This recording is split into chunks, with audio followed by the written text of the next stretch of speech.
Ukrainian forces unleashed their best drone units to cripple the Russian logistic routes east of Pokrovsk. As Ukrainian drone forces established what soldiers on the ground now call roads of death, the Russian offensive has entered a new phase of collapse. The Ukrainian operators began with methodical precision strikes in a full-scale campaign to annihilate enemy logistics. One geolocated video shows a Russian UAZ van erupting in flames after a Ukrainian FPV drone entered through its open window. Another drone caught a rare sighting on this front, a Russian T-80 tank as it tried to sneak along a road and provide fire support.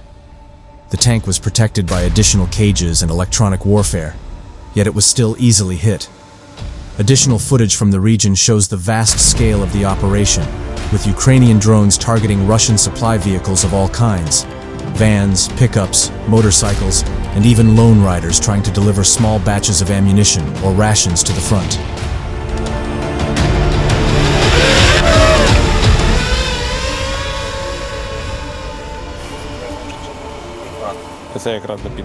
Drone operators relentlessly hunt down any movement, as confirmed by footage from both sides, showing the aftermath of the Ukrainian strikes. Twisted metal, burning wrecks, and craters every few meters. Russian riders filming their own advance revealed dozens of destroyed vehicles piled up at road bends, precisely the points where Ukrainian operators wait for the slightest slowdown of the enemy vehicle to strike with deadly accuracy. These new roads of death mirror what already happened on the western flank of Pokrovsk. There, Russia's entire offensive effort disintegrated under the pressure of Ukrainian drone strikes that paralyzed their logistics and ability to conduct any semblance of an offensive. A geolocated video recently released by Ukrainian forces shows the aftermath along just one stretch between Novotroitske and Novopustynka, with 47 destroyed armored vehicles scattered across just over a kilometer of road. Each was eliminated before reaching the front, proving how decisive Ukrainian drone fire control has become. With Commander Robert Brovdy, callsign Magyar, overseeing the sector, Russian supply routes east of Pokrovsk are now facing the same fate. His doctrine is simple: total drone dominance stretching over a dozen kilometers behind the front line, with every meter of road under observation, every vehicle tracked, and every movement punished immediately.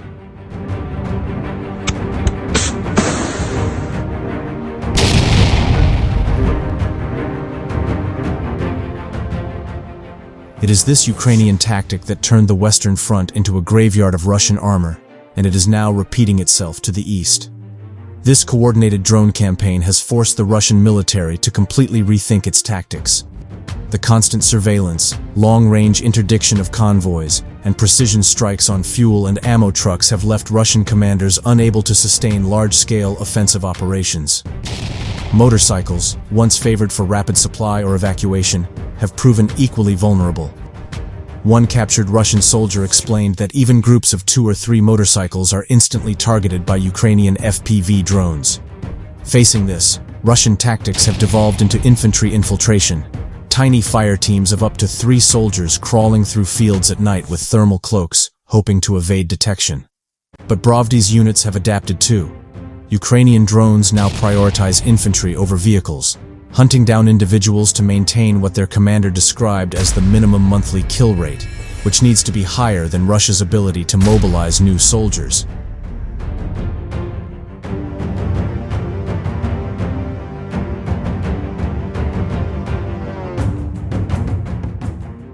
Russian officers, desperate to find new methods, have resorted to deception, sending poorly equipped soldiers out to draw fire while better trained troops attempt to move elsewhere. Yet Ukrainian reconnaissance networks easily expose such maneuvers, making every trick useless, as even some Russian analysts have admitted that 9 out of 10 infiltration groups never make it to their targets alive. Overall, the picture that emerges east of Pokrovsk is the same as in the west, a crushed offensive, stalled under the unblinking eyes of Ukrainian drones. The roads of death are expanding, their blackened wrecks marking the edge of Russian reach. The sky belongs to Ukraine, and under Brovdy's relentless coordination, every day brings new footage of destroyed armor and failed assaults. Whether the Russians will keep smashing their forces against this drone wall or shift their attention north to Kostiantynivka or Lyman, or south towards Zaporizhzhia, remains to be seen.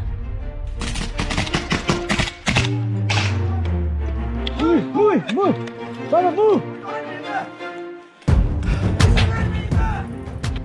Russia has scraped down to its last 2,478 tanks, nearly all of them rusted 50-year-old hulks needing expensive, time-consuming restoration before they can fight.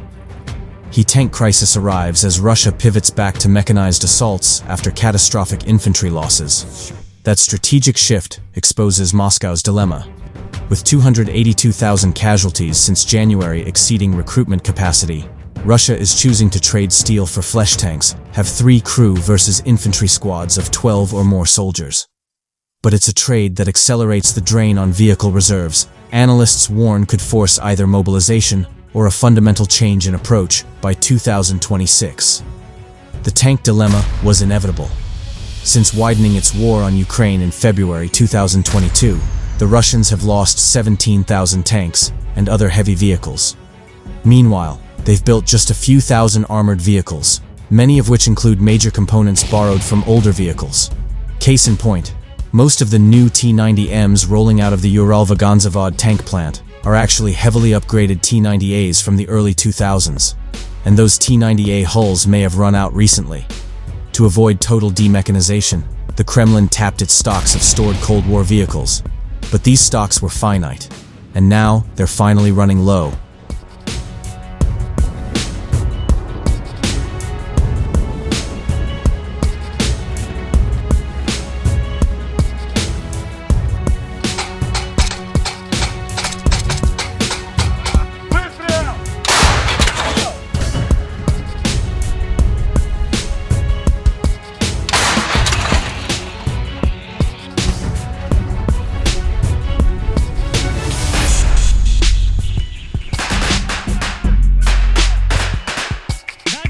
Дальше прошел.